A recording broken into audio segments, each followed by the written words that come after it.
IPv6 no longer optional. I think that's pretty self-explanatory, but in case you missed the memo, this is what the IPv4 free pool looks like today. The red line is the global free pool. You'll notice that it's pretty well gone. The other little, kind of spiky lines floating along near zero are the size of the various RIR free pools, and you notice that just to the right of that green arrow, they're converging on a 0 point as well. So, as a matter of fact, APNIC reached 0. Now, the interesting thing about this slide is that you see that blue line that shows 100% probability that APNIC will run out, maybe in April. That slide is the April 17th version of the slide. Jeff's graph on April 15th and before showed that somewhere out towards June of 2011, maybe July, August, in kind of a bell shape. But APNIC actually ran out on April 15th. So I sent Jeff an email asking for an updated version of the graph, and he sent me the same graph, and I pointed out that, I thought that the blue line needed to move to the left a little bit, and he went, oops, yeah, okay, and he fixed the graph. So we're not very good at predicting this stuff. These are my current sort of guesses, and they are just that. If anything, I suspect those dates will come in closer to now. The one exception is RIPE. Obviously, RIPE is going to be later than November because they didn't run out yet. But they're down to less than 2/8s at this point. It's been a little while since I updated this slide. But IANA ran out in February. The regional internet registry started running out in April of this year. April 15th, APNIC ran out. End user providers started running out shortly after RIR run out. And most likely the larger ones like APNIC will happen first. Obviously they did. RIPE will probably be the next one to run out, and ARIN will probably follow suit. My best guess on ARIN at this point is somewhere around the end of next year. So if you need IPv4 addresses, I don't want to send you to a run on the bank, but do be aware that the teller windows will be closing. After ISPs start running out, an increasing number of the people coming to you, the websites that you administer and other such things are going to have limited or seriously degraded ability to get there on IPv4. So the better you are at providing IPv6 services to them, the more likely you are to provide them a good user experience. So how ready are we for this IPv6 thing that everybody keeps talking about? Well, there are some things that are mostly ready. Most of the larger backbones actually, if you push them hard enough, can do some v6 thing for you. Most of the cable modem systems that are running DOCSIS 3 actually can support IPv6 once the provider gets around to figuring out how to do it. Mac OS has had IPv6 support since about 10.4 that's been basically functional. 10.7 actually is a pretty substantial improvement in the OS X IPv6 stack. Unfortunately, it comes with some other baggage, but that's the way OS upgrades go. Linux, all of the 2.6 kernels pretty well work on IPv6. Windows 7 and Server 2008 and even everything since XP has some IPv6 support. The problem with XP is that XP can't resolve names over IPv6. It does everything else mostly just fine, but it will not talk to a name resolver over IPv6. It'll accept v6 records from the name resolver, but it won't talk to it on IPv6. So you have to have a v4 connection to your name resolver if you're running XP. WiMAX, the specification and the head-end equipment is mostly there. LTE has mostly support for IPv6. Customer premise equipment is limited, but there is some available. Lots of early adopters and some industry experts. Hurricane Electric obviously is completely dual stack everywhere. We're running native v6 all over our backbone and on all our routers and even on most of our office networks. And of course, I've got v6 running at home and everywhere else. Things that aren't ready. Most of the passive optical network systems, those of you that have FiOS, etc., are not quite there yet. Actually, Verizon has made a lot of progress over the last few months, and a lot of the Verizon FiOS actually does have IPv6 capability now. DSL systems way behind, partially because the Broadband Forum didn't get around to deciding how to do v6 over DSL until October of last year when they finally published the first spec. DOCSIS 2 systems, some of the cable companies are still running some of these legacy DOCSIS 2 systems. They're likely not going to do IPv6. WDS, EVDO, HSPA, fortunately we're moving off of that for the most part. Most of the WiMAX handsets, even though the WiMAX protocol and all of the head-end equipment is mostly capable of IPv6, most of the handset builders, this means you HTC if you're listening, have not figured out that V6 is important yet. Older versions of Windows, a lot of embedded systems. Any of you running SCADA networks, you're going to have an uphill battle there. Printers, very, very few printers, though some are starting to support V6. I now have an HP 8500 all-in-one at home that does a very nice job of doing everything it does on IPv6 as well as v4. Home entertainment devices, customer electronics. We harped on that a little bit in Richard's session yesterday. These are the vendors we really need to be pushing right now because they're kind of holding up everybody else. Most customer premise equipment not quite ready yet, and obviously a lot of IT staff and management not quite there yet. So, how many of you have started planning IPv6 within your organization? Quick show of hands. Okay, more hands than we were getting 6 months ago. How many of you have it running in a test environment at least? Okay, actually most of the hands, that's good. How many of you have started deploying IPv6 to your broader organization? Okay, that eliminated a few, but that's still a pretty good showing. And how many of you have a fully production dual stack network throughout your organization? Hey, we've got a couple of hands, that's good. We need to get everybody to that point. That's where we kind of need to be before IPv4 runs out. The bad news is IPv4 has already run out in Asia, so we're behind the times. So in a lot of the other rooms where I've asked this question, on average I get about 5% planning, about 2% with a test environment, 1 to 2 hands deploying, and usually I'm the only person who can raise his hand for full production. So we're doing better than the average in this room. That's a good sign. If you're not planning, you need to be asking yourself why, because this is going to hit you like an oncoming train if you don't have a plan at least. If you're already deploying, great, keep moving, let us know how we can help. If you're in full production, start helping your neighbors. We're all in this together. This is really one of those situations where a rising tide can float all boats and a tsunami can sink us all. So it behooves us to actually help our competitors out and help other people out in getting this migration done, because we're all kind of in this together and we want a functional internet moving forward that can keep growing. And this is just kind of my editorial statement about NAT. I'll let it speak for itself. You know, one of the nice things about V6 is we don't have to do NAT anymore.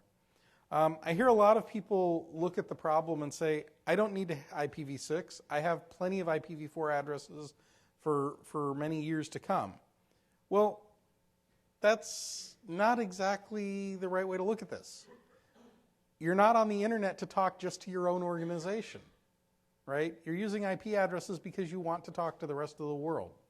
The rest of the world is running out of IPv4 addresses. You're not going to hand them your addresses, or even if you do, that isn't going to be enough.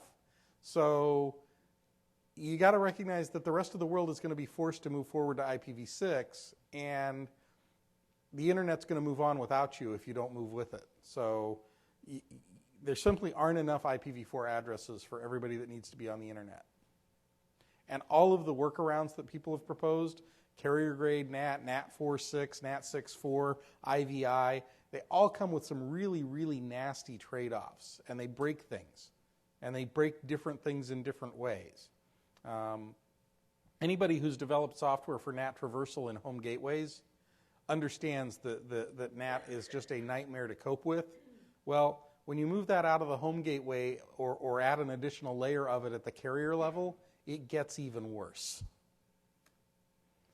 So the real questions we have to be asking ourselves, and I'm not looking for answers from you guys right now, but these are things that people really need to be thinking about organizationally, is my organization going to be IPv6 ready by February of next year?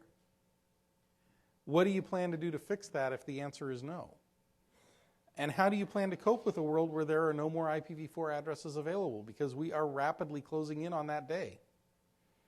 How do you plan to cope with a world where some of your customers only have IPv6 connectivity, or at best they have severely degraded IPv4 connectivity?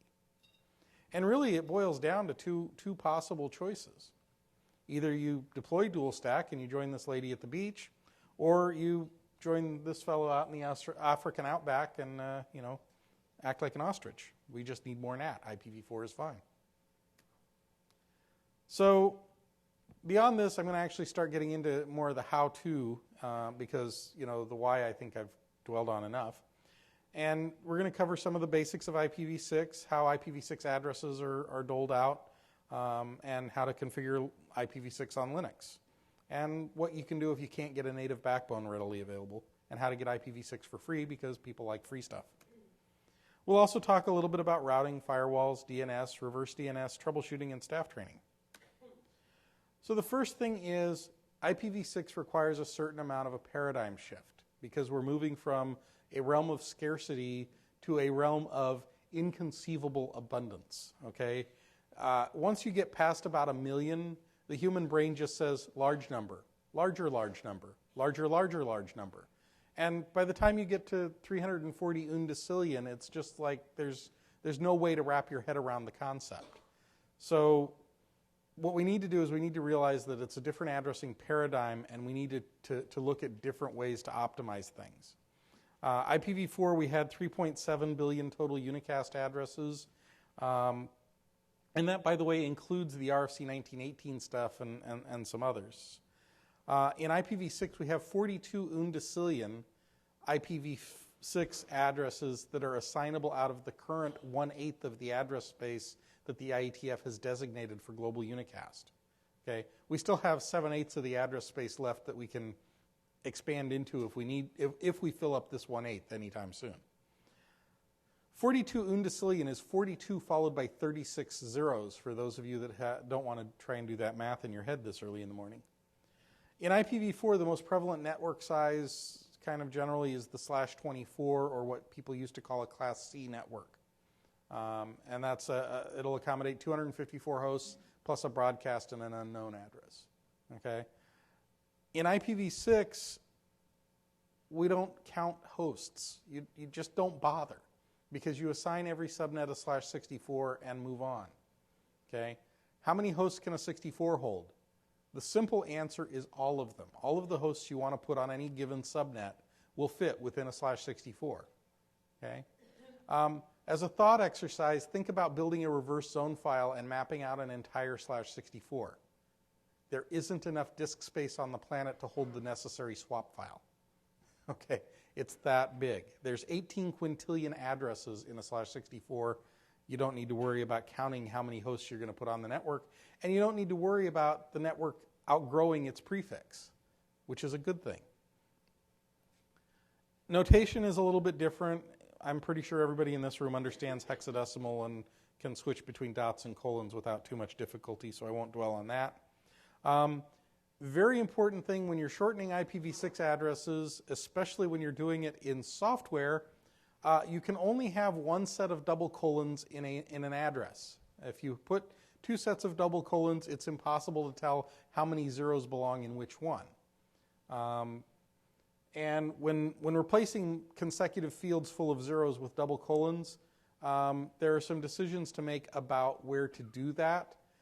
Usually the ideal place is as close as possible to the 64 boundary between the prefix and the suffix, but that's less relevant.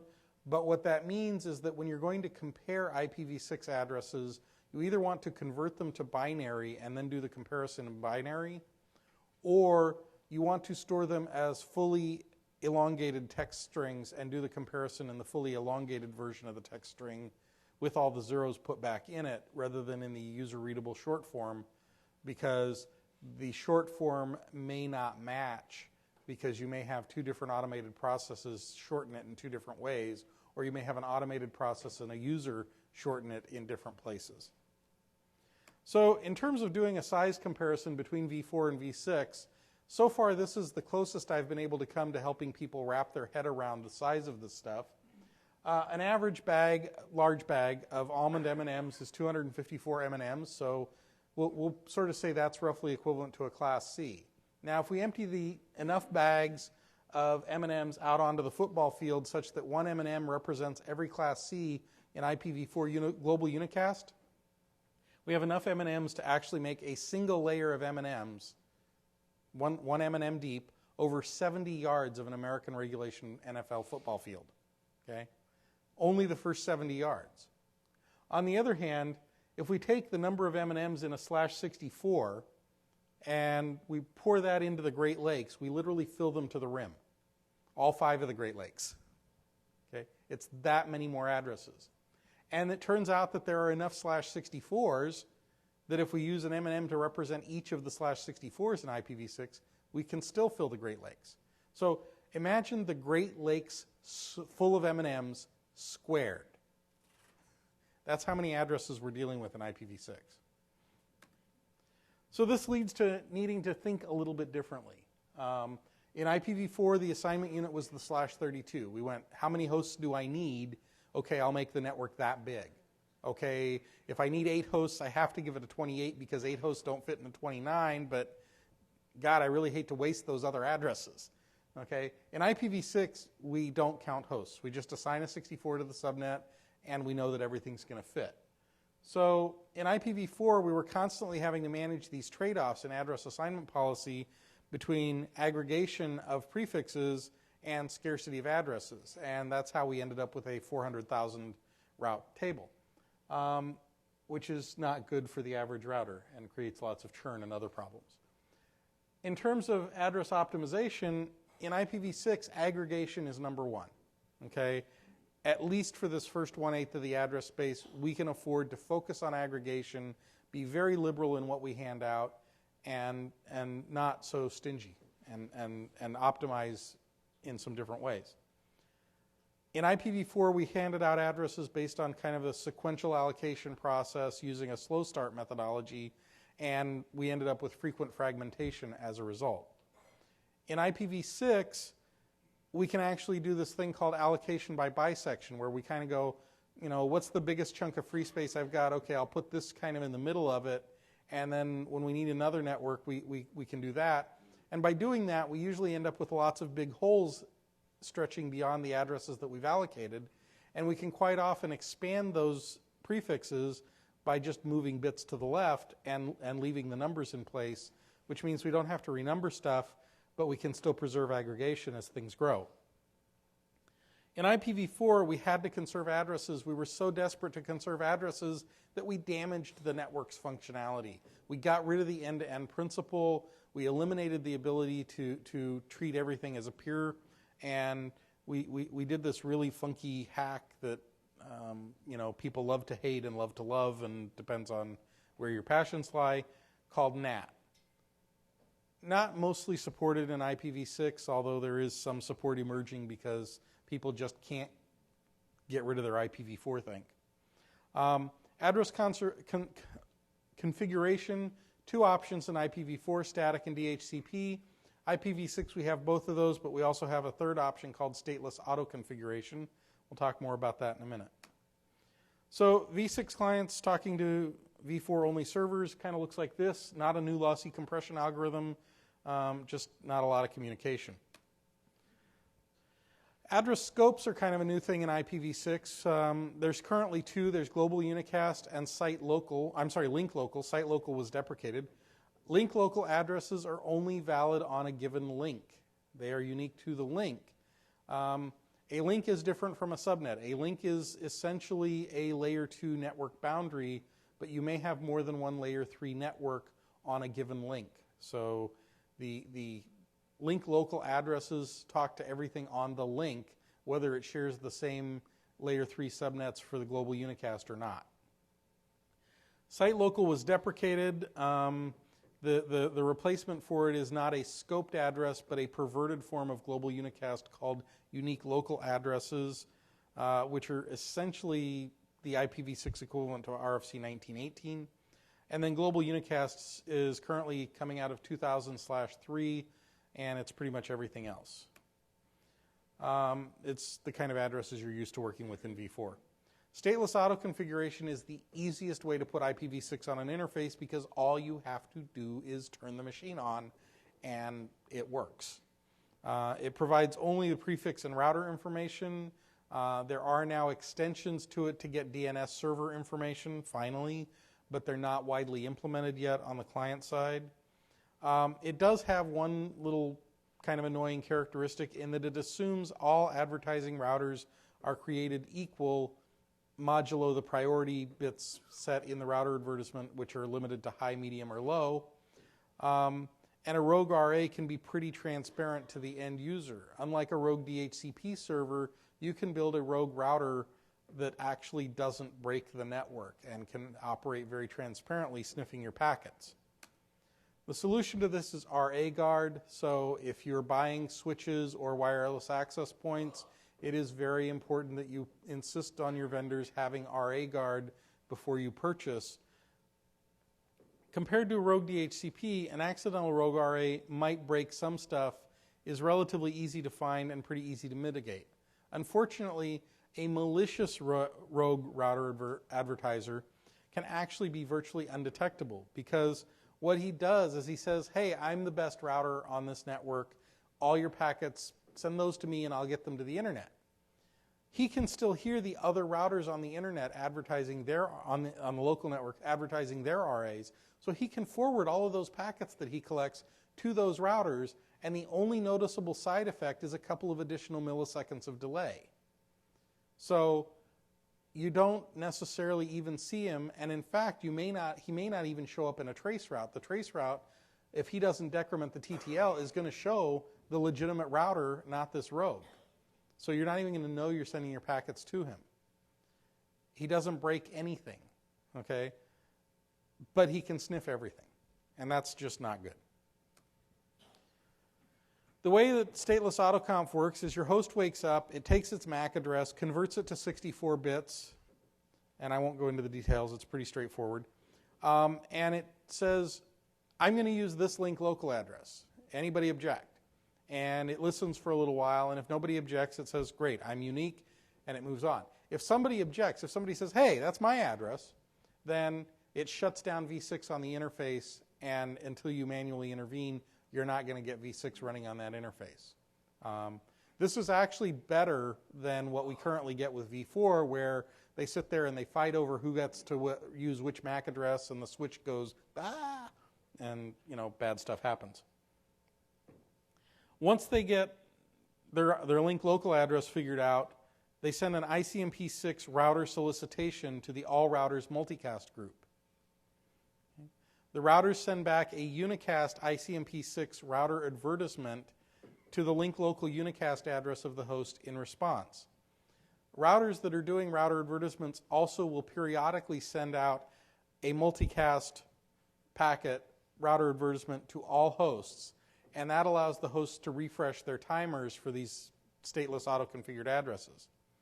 The router advertisement will include a list of prefixes, a preference, and for each prefix, a desired lifetime and a valid lifetime. Every time a host receives one of these router advertisements, it takes the desired and valid lifetime values out of the router advertisement and resets the timers to those values. So if you make a mistake, if you have a router come up and start advertising the wrong prefix on a network and you need to correct that right away, you can actually correct that much faster by sending out router advertisements with a lifetime of 0, which will cause the host to instantly deprecate those addresses rather than just turning off the router advertisement, which will actually cause the host to wait until the timers count down to 0 and then deprecate the addresses. So you can actually send out poison RAs to immediately deprecate addresses. It's kind of a nice feature. Also allows for some bad things to happen. Everything's a trade-off. Once the desired lifetime expires, here's why we have 2 counters. The desired lifetimer, once it expires, the host will no longer initiate new connections using that as a source address.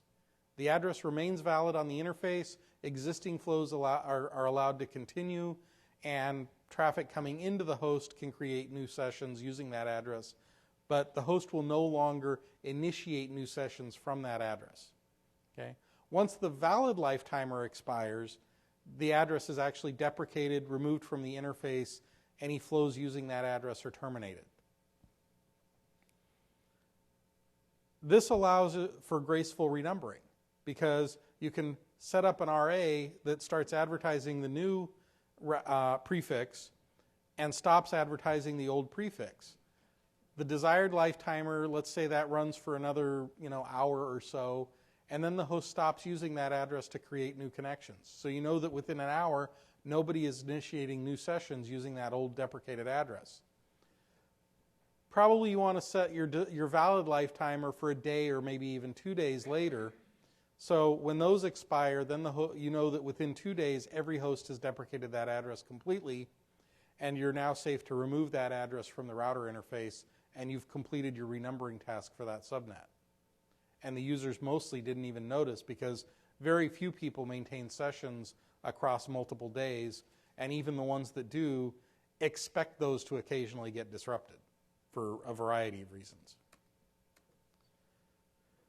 DHCP v6, a lot like DHCP v4, but different in some very meaningful ways. So if you're going to be using DHCP to allocate v6 in your environment, you will want to do some serious studying about it before you start your deployment. It can assign prefix lengths other than /64. Ideally, you want to use this for what's called prefix delegation, where you're actually handing a router, here's a 48. You can actually subdivide that as you wish. So that's a new feature in IPv6 where we can actually use DHCP to hand out large blocks of network numbers to routers that can then automatically further dole out hierarchies, and we can build multiple layers of automated topology. It can assign addresses to hosts. It cannot provide any routing information as it currently stands. Slack lacked DNS, DHCP lacked routers. This basically boils down to a religious holy war in the IETF that didn't benefit anybody. It can provide additional information about servers, DNS, boot file, NTP, etc. Vendor support still lacking in some areas.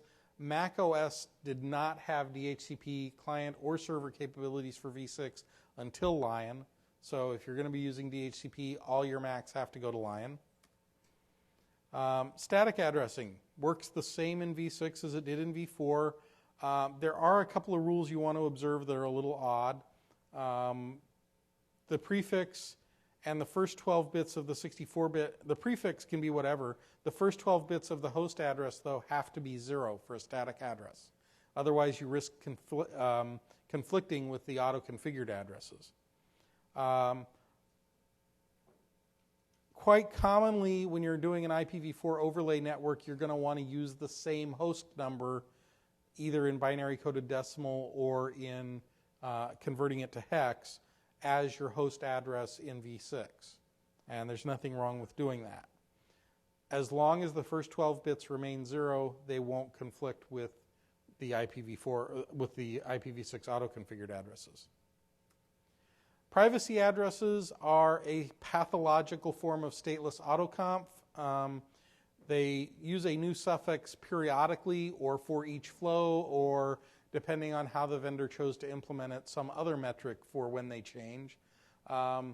Microsoft, in their infinite inability to read RFCs, decided that the network suffix should change whenever you move to a new network, but that when you come back to the same network, it should stay the same. That's actually kind of useful, but if you care about the details of how this is supposed to be implemented, it's RFC 3041. It's actually a relatively plain text, plain English RFC. It's fairly easy to follow as RFCs go. It uses an MD5 hash with a random component to generate a temporary address. The preferred and valid lifetimes are still derived from the router advertisement that you get with the Slack process. And unfortunately, it has become the default way that addressing works in Lion and Vista and other operating systems. Linux is still clinging to the idea that obfuscating addresses is bad. Hopefully, Windows and Apple will renege and realize that it is bad, but for the time being, it is the default. So you need to be aware of that as that impacts your environment. Multiple addresses per interface, kind of uncommon in IPv4, but it did occasionally happen. It's utterly required in IPv6. There's no such thing even as the concept of a primary or secondary address in IPv6. All addresses on an interface are treated relatively equally. And in fact, you can't have a functional IPv6 environment with only one address on the interface, because as a minimum, you need a link local and a global unicast address to do anything other than talk to your local network. You can't have global unicast without link local. It just doesn't work in v6. IPsec in IPv4, IPsec was an add-on kind of hack, and it was kind of poorly implemented. In IPv6, it's a required part of any IPv6 stack. That doesn't mean all the stacks have it. It just means that the ones that don't aren't RFC compliant. You don't have to use it if you don't want to, contrary to some of the FUD that's out there about IPv6. It is considerably easier to use IPsec in IPv6 than it was in IPv4.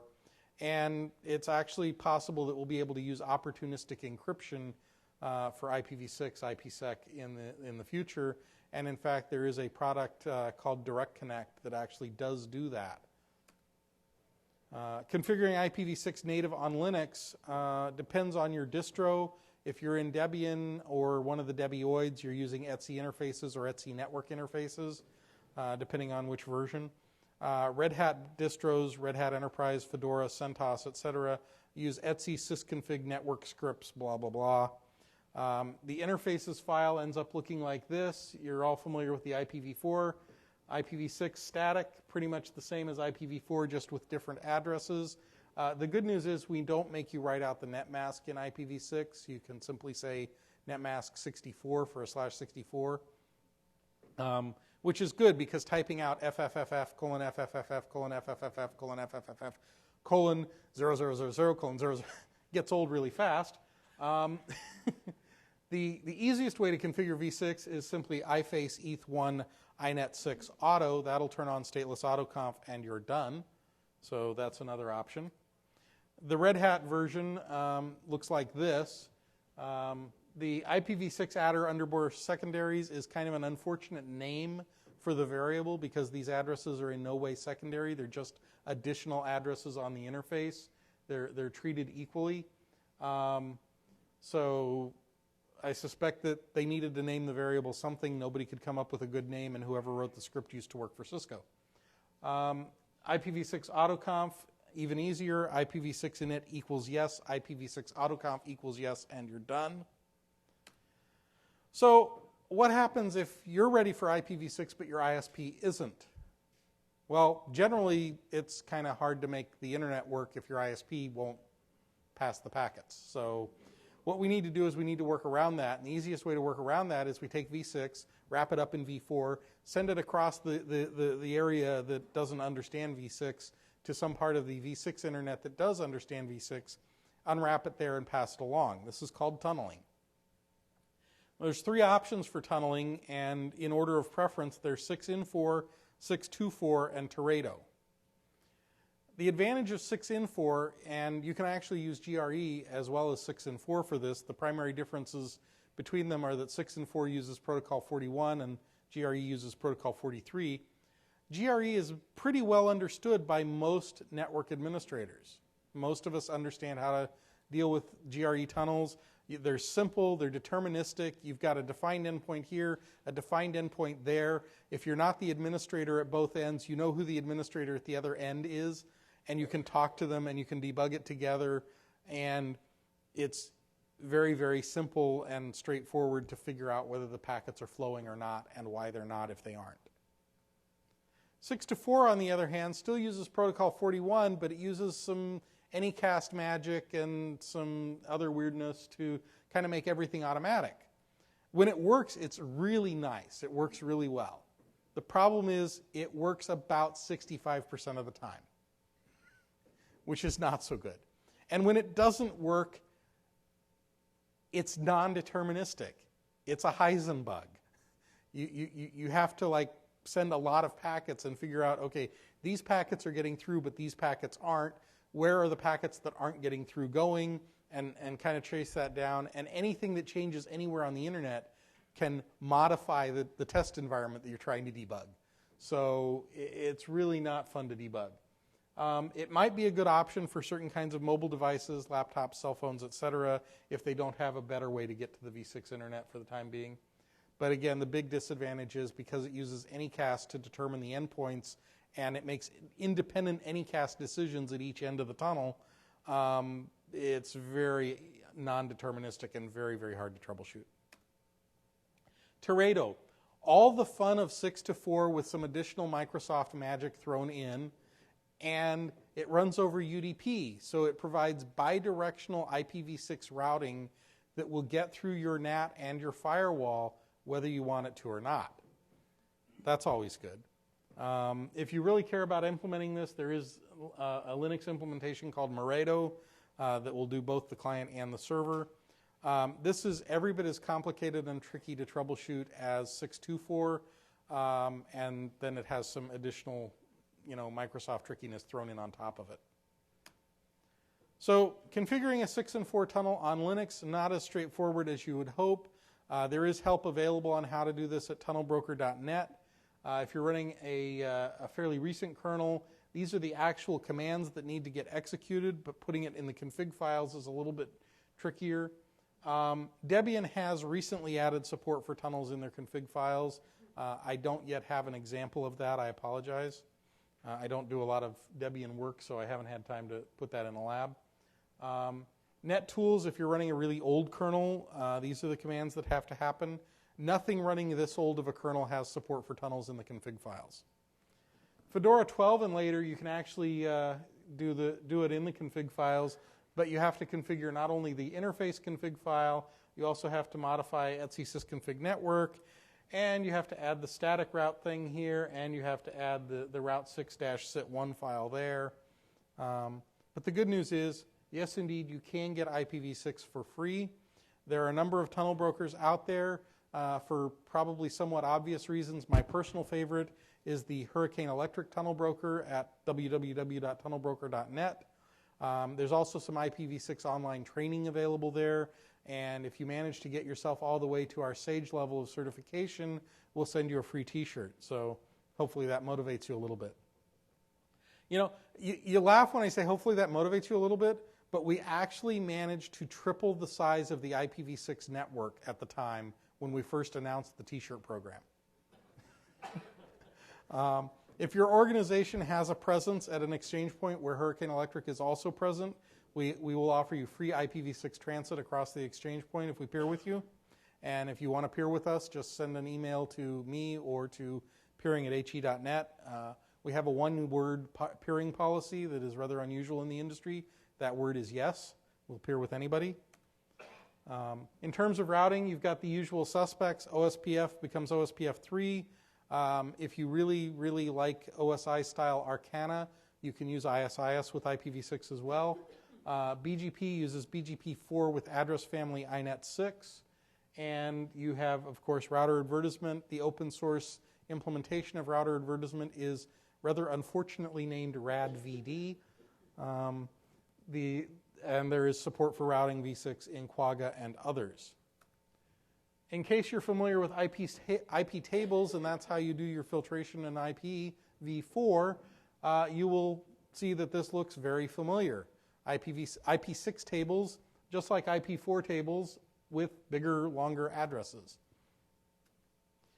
DNS, forward DNS is pretty straightforward. It's just like IPv4, except instead of A records, we use quad A records because the addresses are 4 times as big. And the right side is a DNS, is an IPv6 address instead of an IPv4 address. Reverse DNS, a little bit more complicated.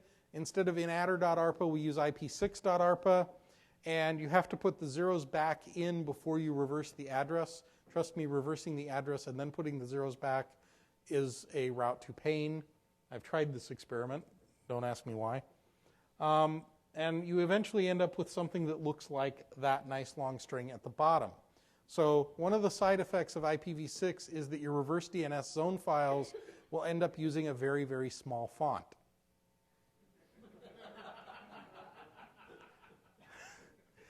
The current version of Bind ships with IPv6 template zones already built in, hence RFC 1912, etc. IPv6 addresses are valid in all of the Bind configuration files and ACLs, etc. Every place you could put an IPv4 address, you can type an IPv6 address and it just works. Zone configuration is identical except for the reverse zones being called IP6.ARPA instead of inaddr.ARPA. So, for example, this is an actual excerpt from my named.conf file that runs my house, and that's the reverse zone for my /48. $origin is very much your friend in IPv6 reverse zones. It allows you to go back to a readable sized font. Forward zones, IPv4 A's and quad A's can live right next to each other. For example, this is a dual stack host, actually exists in the real world. If you do a host command of that, you'll see both of those addresses returned. Reverse zone PTR records, exactly as described above. Notice here that $origin saves all of that typing, and all I have to do is put the last 4 digits in to each host address, and that helps a lot because you'll notice that, well, the font here is small. These are actually reasonable sized, and you can read them. Each entry contains the 4 hex digits of the last quad. Each nibble is a zone boundary. So instead of having to have 256 things in a zone, we're down to 16 things in a zone if you want to do it that way. The most common thing that people do is they don't put enough zeros in, or they leave out a dot, or they put the zeros in the wrong place because they reversed the address first and then tried to put the zeros back in. Troubleshooting, it's mostly the same as troubleshooting IPv4. The same kinds of things go wrong. Start at layer 1 and work up, just like you do in IPv4. And in fact, if you're more familiar with IPv4 and you're trying to troubleshoot a problem that might be at layers 1 and 2, you can use IPv4 to troubleshoot that in most cases. If the IPv4 layer 1 and 2 stuff works, chances are the layer 1 and 2 stuff works for IPv6 also. There are some exceptions to that. There are some broken switches that go, oh, I don't recognize that ether type, I'm going to drop it. It's time to replace the switch when you encounter that, by the way. So common problems, stuff doesn't get through, you can't reach the IPv6 internet, long waits for IPv6 enabled websites, long delays in host resolution. If you can't ping something, then it pretty much means that the packets aren't getting through somewhere and you need to troubleshoot layers 1 and 2 and work your way up. If you can't reach the IPv6 internet, for example, you go to www.foo.com, which is an IPv6 enabled website, and it waits and it waits and it waits, and then it loads fast. Well, that is a pretty clear symptom that what's happening is you're timing out trying to reach it on v6 and then falling back to v4. And as soon as you fall back to v4, it works. So that's an indication that your v6 connectivity to that site is broken, and that's why you're timing out. Long delays in host resolution are another symptom of broken v6 where your computer expects v6 to be working. Why don't my IPv6 neighbors show up in ARP? I get this all the time. I did an ARP-A and none of my v6 neighbors show up. Of course they don't. v6 doesn't use ARP, it uses neighbor discovery. So there are no broadcasts in v6, although I'm not sure how one distinguishes the all hosts multicast group from the broadcast group of hosts. This is one of the key differences in IPv6 though. In IPv4 we had ARP and then an address, and we got back the MAC address. In IPv6 it's a little bit more complicated. We do IP minus F inet6 neighbor show and then the v6 address, and we'll get the equivalent. But the IP command seems to be unique to Linux. I don't know what the equivalent is on BSD. I apologize for that. You also need to be aware that if you want to ping something on many operating systems, you have to use ping6 to send it to a v6 address. Traceroute, often you need to use traceroute 6. On the other hand, Telnet, SSH, wget, etc. seem to just work with both addresses. There is a cool trick you can do with SSH. If you have a v4 host here and a v6 host there and a dual stack host that you have access to in the middle, you can actually use that dual stack host as a proxy using an SSH tunnel to translate your v4 TCP over here to v6 TCP over there. And this is how to do it. It's on the slides, which are on your USB sticks, so I won't dwell on the how-tos. One of the key messages you need to take back with you from this talk is that you're going to need to allow for staff training to deal with this v6 stuff.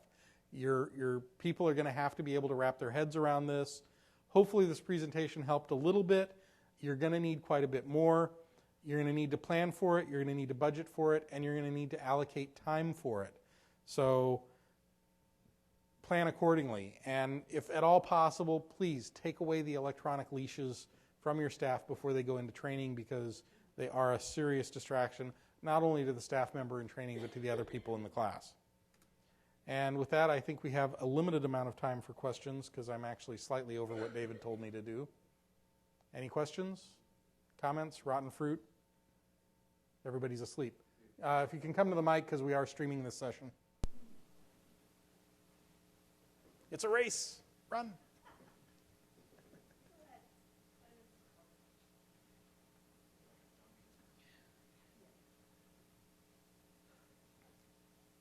How do you get provisioning for IPv6 these days? I mean, how common is it to get it up there, and what kind of subnets do they hand out when you go forth hat in hand saying, please may I have a subnet? Well, so it depends on what level you're talking about this. If you're talking about, I need a single subnet within my organization and I'm going to the organizational hostmaster, then the answer is that's very organization dependent, but the hostmaster should give you at least a 64 for a single subnet. If you're talking about my organization wants to go to my ISP, well, in that case, the ISP should give you at least a 48 per site. Okay. If you're talking about I'm an ISP and I'm going to the local regional internet registry, or I'm a multi-homed organization and I'm going to the local regional internet registry, for a multi-homed end organization, they should get at least a 48 per site from the regional internet registry. For the ISP, they should get at least a 32. All right. Which, in IPv4, a 32 isn't a lot of addresses. It turns out in IPv6, it's quite a few. It's 65,536/48s, each of which can support 65,000 subnets at that end site, each of which can support 18 quintillion hosts. So lots of addresses. It's actually pretty easy to get IPv6 addresses provisioned at this point. The bigger trick is getting them routed, and hopefully we kind of covered that already. Thank you. Larissa Shapiro, ISC, and I just wanted to put my DHCP product manager hat on and say that we are trying to make our DHCP v6 deployment better, and we have a need to prioritize all the different things that we could do to make it better. So if any of you in the room have ideas about which things are most particularly difficult for you about it, tell me. Either today you can find me, or you can just send me email. I'm larissa@isc.org. I would love it, because there's too many for us to fix at one time with our little tiny group of engineers. So. Yeah, and thank you for that. And unfortunately, the biggest problem that I see with DHCP6 is that the IETF needs to pull their head out of their and let us put routing information in as an optional field.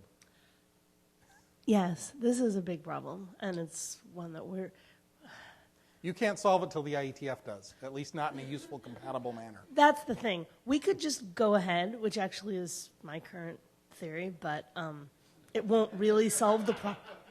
Well, should we just implement the draft spec? Yes. The problem is that puts you on the same playing field with a small software company in Redmond, Washington. Let's just ignore the RFC and do what we think is right. I'm ignoring it. I'm Prototyping. Anyway, I have some suggestions on how to do it if you do decide to move forward. Okay, I'm listening. So let's talk offline. Yes? Yeah, thank you. What's your opinion about what's the best way to, if you got a laptop and you're in a kind of non-named hotel that only provides your IPv4, how to set up the tunnel? Is that doing an SSH? Is that something else? Because you have a dynamic endpoint, you're behind now. Well, so obviously. if you're stuck behind NAT, there aren't good answers, unfortunately. A lot of hotels actually do give you the option of please give me a public address. So and they're the ones I usually tend to stay in. And in those cases, I'll opt for the public address, and then I'll just use a standard 6-to-4 tunnel or 6-in-4 tunnel, and everything is happy. If you use the 6SS tunnel broker or the GoGo tunnel broker, they both actually do have tunnel clients that use UDP and will do NAT traversal, and it's a real hackish solution, and the performance isn't great, and often your packets end up going halfway around the globe and back before they go anywhere useful.